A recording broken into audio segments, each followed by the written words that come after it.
Hey everyone, I'm out here with my chief political advisor, Patty, and we're out here doing our daily walk in beautiful Connecticut. It's a bit cold this time of year, but the one thing that we were thinking about on our walk is messaging and how folks who are politically aligned with the left or more liberal or whatnot tend to get really left behind in the modern age. Why is that?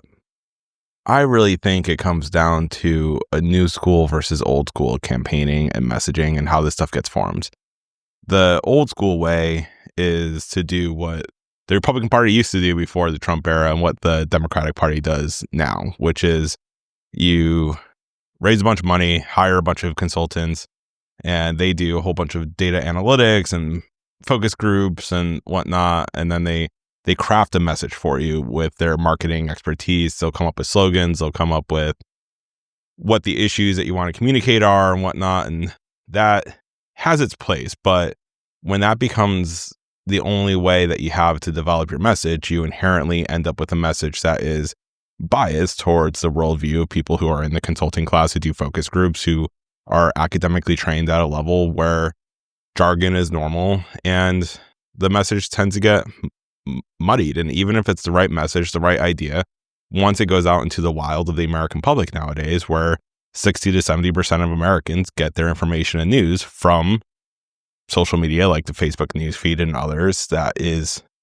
deeply changed and overhauled by the algorithm and public perception, it really leaves people who rely on the sort of centralized system of messaging at a disadvantage. The other way of messaging, which is what MAGA leaders tend to do, is you have your kind of inner group of supporters and you throw out a whole bunch of different ideas. Think when President Trump was trying to figure out all of the insulting nicknames he wants for his opponents, from rally to rally, he would throw out and try different names until one really stuck, and it really created a connection between him and people in the audience that they were part of creating the message.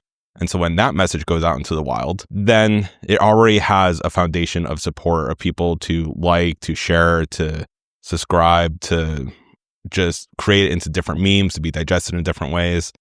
And that's a style of messaging that I think we need to get better at, because when you look at the sorts of things that the policy positions and what they really mean, and which party is working for policy positions that actually align with what the vast majority of Americans want, it is tilted like 70-30 towards supporting democratic causes. And we've seen this year over year over year. I mean, go back and look at the fight over the Affordable Care Act that is still ongoing. People generally love the idea that insurance companies cannot kick you off insurance because you have a pre-existing condition. People generally like that kids can stay on their insurance till 25. They like what the Affordable Care Act does. We have never enacted all of the Affordable Care Act, and so there are problems with it. I totally get that, and we should address those problems. People generally hate Obamacare.